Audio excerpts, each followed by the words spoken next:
So much of our politics, so much of our debate is backward looking, when in fact, the future is now. If you think about the climate warming, it's happening. If you think about AI, you think about the ability for machines to learn at a pace that will far outstrip humanity, it's happening now. Yeah, and Wall Street and Washington for sure, way behind, barely even speak the language. We're gonna have new ethical debates, new political debates, new business debates. All of these will be radically upended, and it's going to require humanity to think at a pace we're not used to.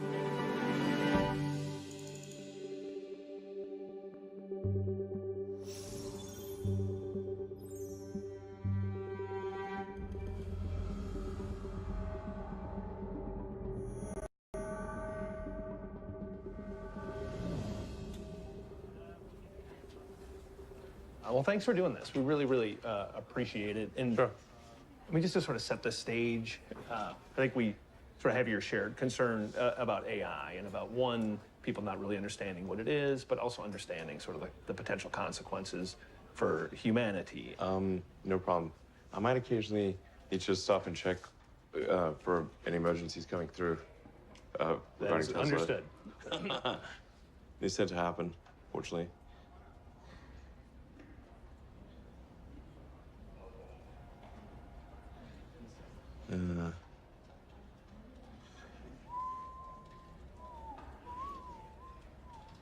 Got Bolero stuck in my head. Sorry? What's that? I have Bolero stuck in my head. Good. Let's plunge in. Okay. I mean, at the very basic, when you think, like, how should people think about artificial intelligence? Like, if you're going to explain it to one of your younger children, you would say artificial intelligence is what? It's just digital intelligence, and as the algorithms and the hardware improve, that digital intelligence will exceed biological intelligence by a substantial margin. It's obvious.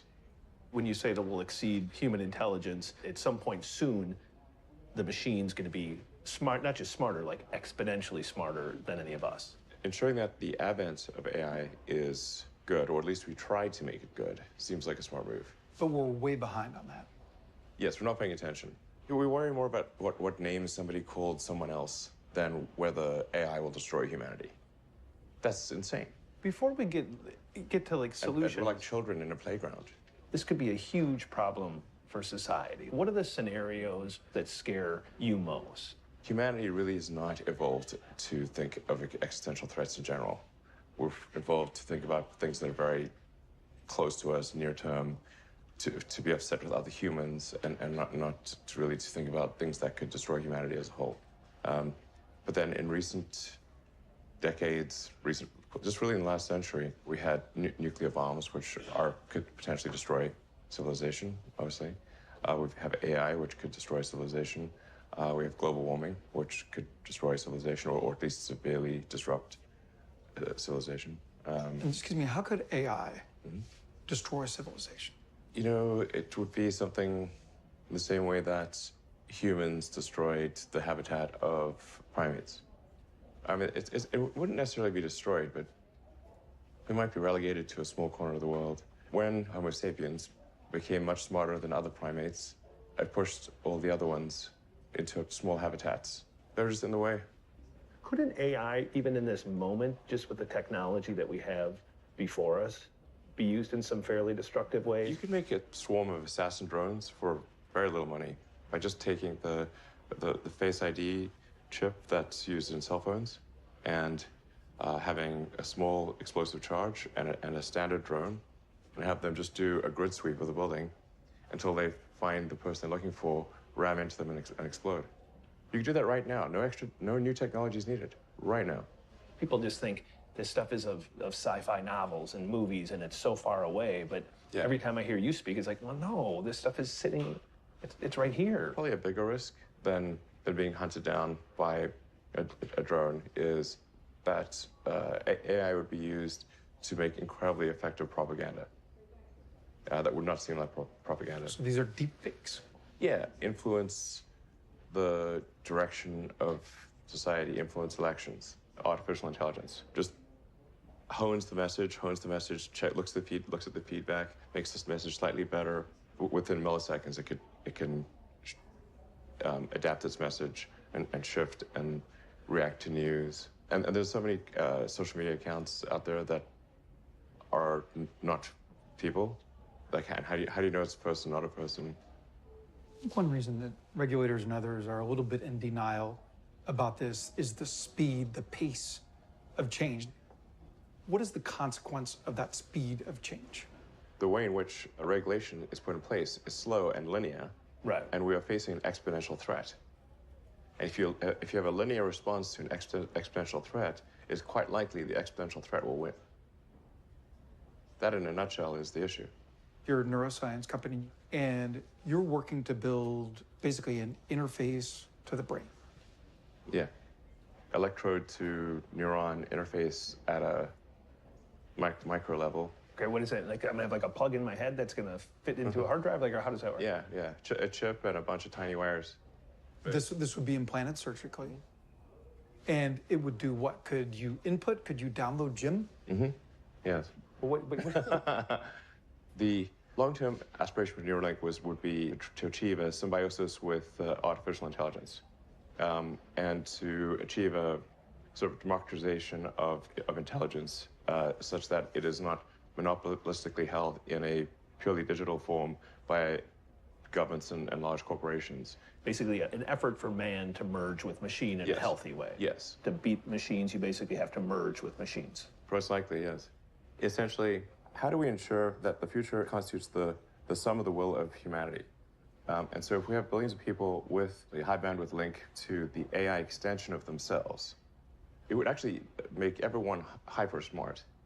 Okay, so you... This is very esoteric. Yeah, no, but you say this is more psi than phi, so you believe we're headed this I way. believe this can be done.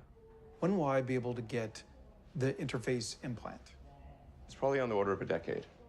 And by the way, you kind of have this already in a weird way, in that you have a digital tertiary layer in the form of your phone, your computers. You basically have these computing devices that form a tertiary layer on your cognition already.